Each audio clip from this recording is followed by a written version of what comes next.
Netflix has a message for Hollywood. We're still spending money. Okay. And this is more about there's also layoffs coming, which is what I want to get into.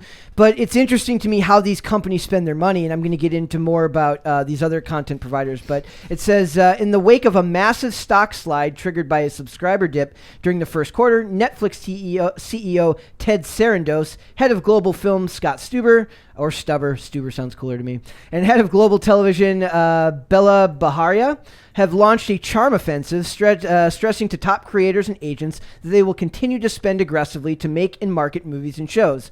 In calls and in-person meetings, sources say that they have positioned the April stock drop as a setback, reassuring filmmakers and showrunners that they remain well capitalized, and informed them that they don't believe the answer to their current predicament is to stop competing for buzzy content. And the thing is, they're right. You cannot stagnate.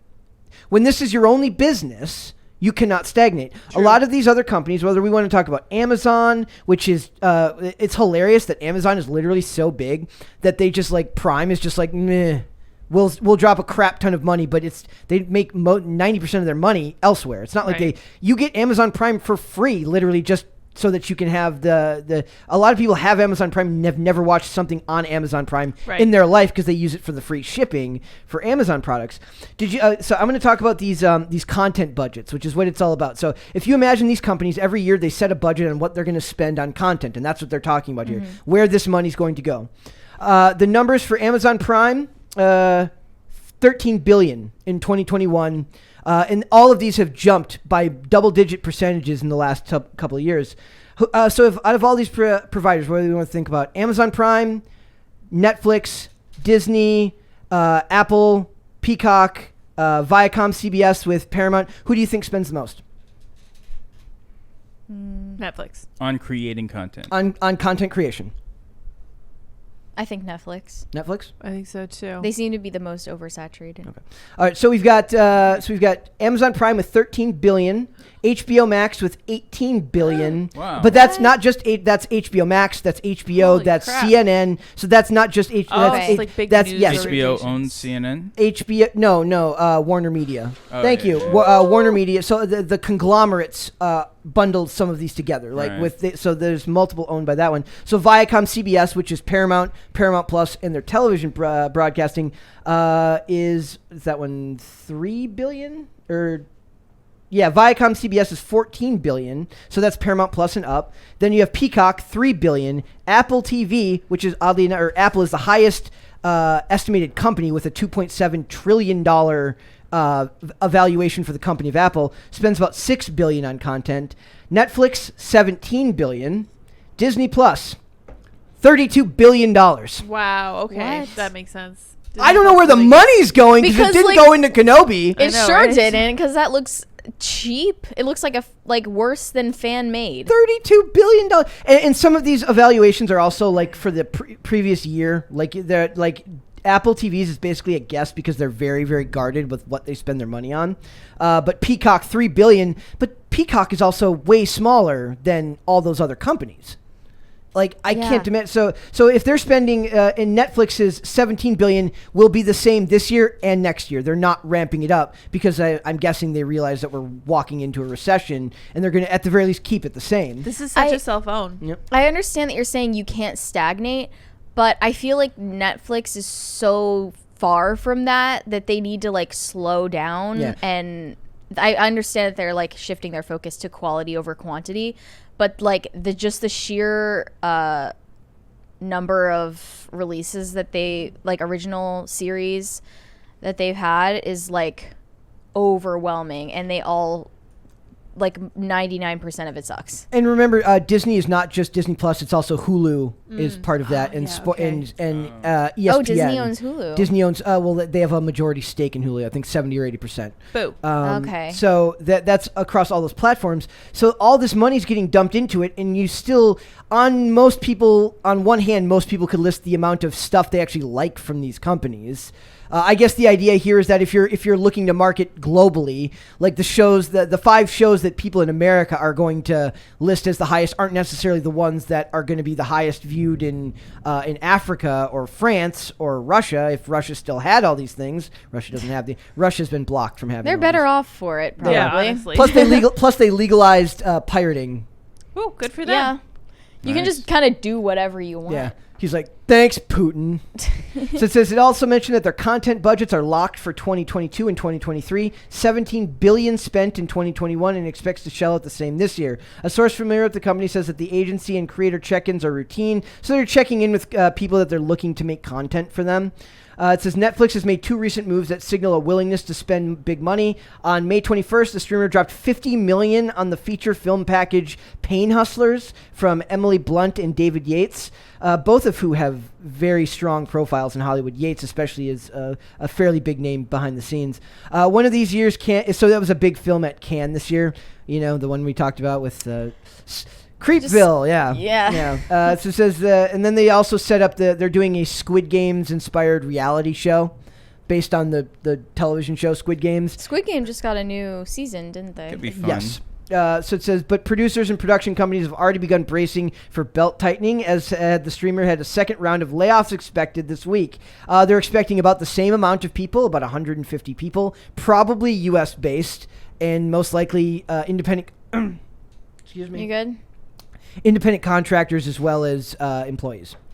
I found it interesting when I found out that they only have like 11,000 employees 11,000. because if you think about it, and then think about the amount of them that are actually influential in the company. Yep. There's so few people controlling so much of what we consume. Yeah. It also really bothered me back when they had that subscriber drop of like 200,000 that everyone was acting like Netflix is going broke, get woke, go broke, like this is awesome. And then like I just think that was completely astroturfed. Like they're doing just fine and they're not even thinking about budgeting differently. A lot of the YouTubers that I love, it's a lot of times whenever there's like a stock drop or something, they tend to overblow just how bad it is for the, I'm like they're if anything, that's a good time to buy if you want if you wanted to be ghoulish and you paid attention to just the scandals, you could find all the great times to buy for these companies. Yeah. So it says, but here this one does. This is an article from Variety where they're talking about the layoffs. And it says that there would be more rounds of pink slipping in 2022.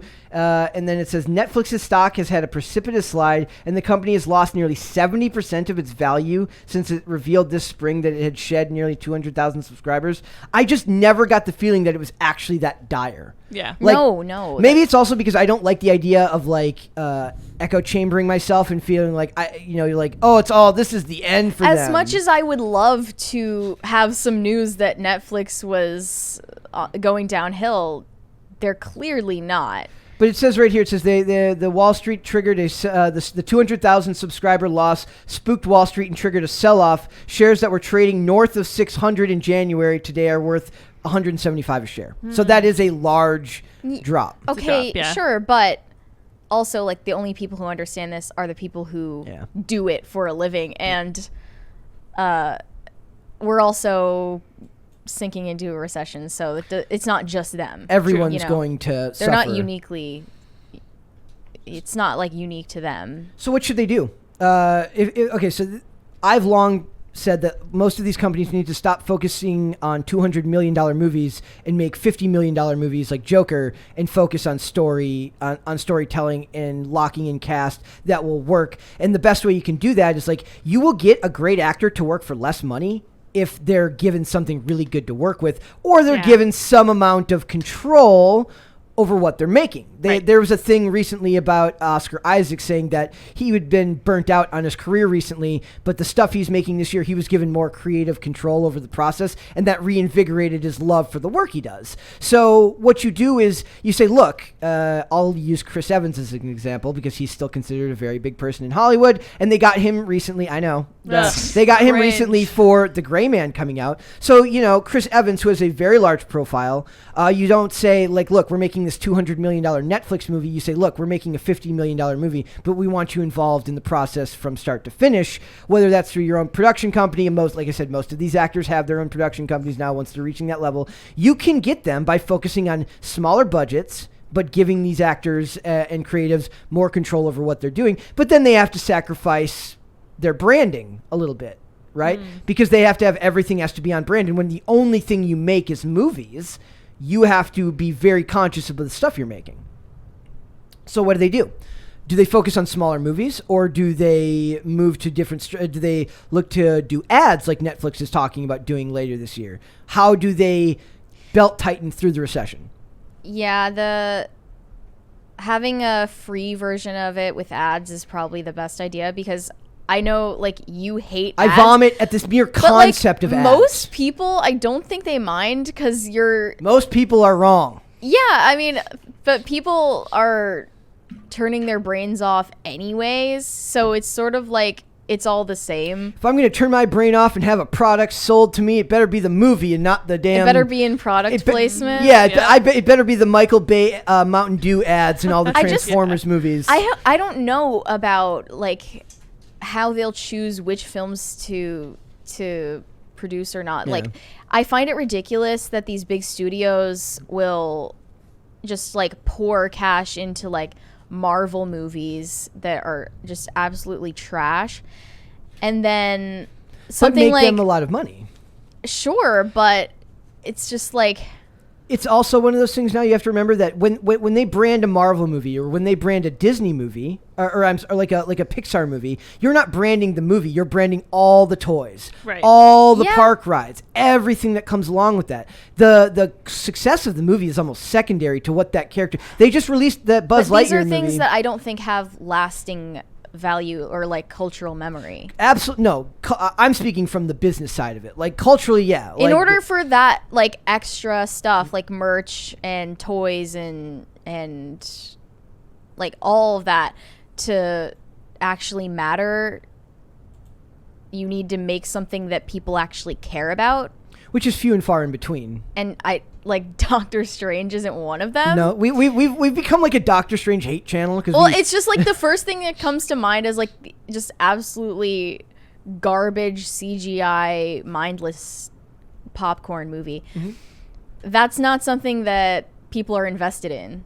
Not long term. I guess, term. Like my main thing with it is, like, I'm surprised by how many people remember so much of these movies. Like, to me, it's in one ear and out the other. Like, it doesn't, like, there are very few of them that have stuck with me. How do people nerd out about something like that? Look, like, 10 years ago was a different time. Those movies were culturally, they were a cultural phenomenon 10 years ago. It was a different time. Yeah. I think Captain America Winter Soldier is an objectively excellent movie, but that's the exception and not the rule with those franchises. I like the first Doctor Strange. I remember almost nothing really about it. Disappointed to hear that the second one was apparently terrible. I would rather that Benedict Cumberbatch just went back to doing Sherlock. No, I agree. Yeah, agreed. We are literally getting, like, rains. I don't know if they can hear it. I don't think they can hear the thunderstorm. Okay, we can hear Hopefully, it though. We don't get a power outage if there's a. Well, if there is, we apologize. It's already happened before. We apologize in advance. Disney is expected to spend $33 billion in content in 2022, and Netflix around 17. Streaming companies have become more intentional about those investments moving forward, a trend that's already begun at Netflix and promised at HBO Max, as each will deliver outsized value to consumers. And we talked also, remember, they had the thing where they said fewer, like, instead of, the example was, instead of two $10 million movies, make one $20 million movie. You size that up and you say, instead of making two $50 million movies, make one $100 million movie. But then that's going to end up being the CGI crap. Like, there's no reason to spend $100 million on a movie unless it's going to be full of CGI garbage. But it takes less money to make a movie that has less of that production value and more story and character depth. Joker, $50 million price tag, made $1 billion without China. Correct. The tricky position that Netflix is in is, like, you've got Amazon, which, you know, they have a huge amount of overhead to work with because of all of the other business associated with Amazon. Mm-hmm. And then, like, Disney, they've got, like, you know, a million different things, including, like, the amusement parks and all the promotional things that they do, and then Netflix is literally just making just movies and TV. Yeah. And HBO Warner is mostly media, but it's spread out over multiple platforms. But also, like, Amazon just bought MGM, just bought it.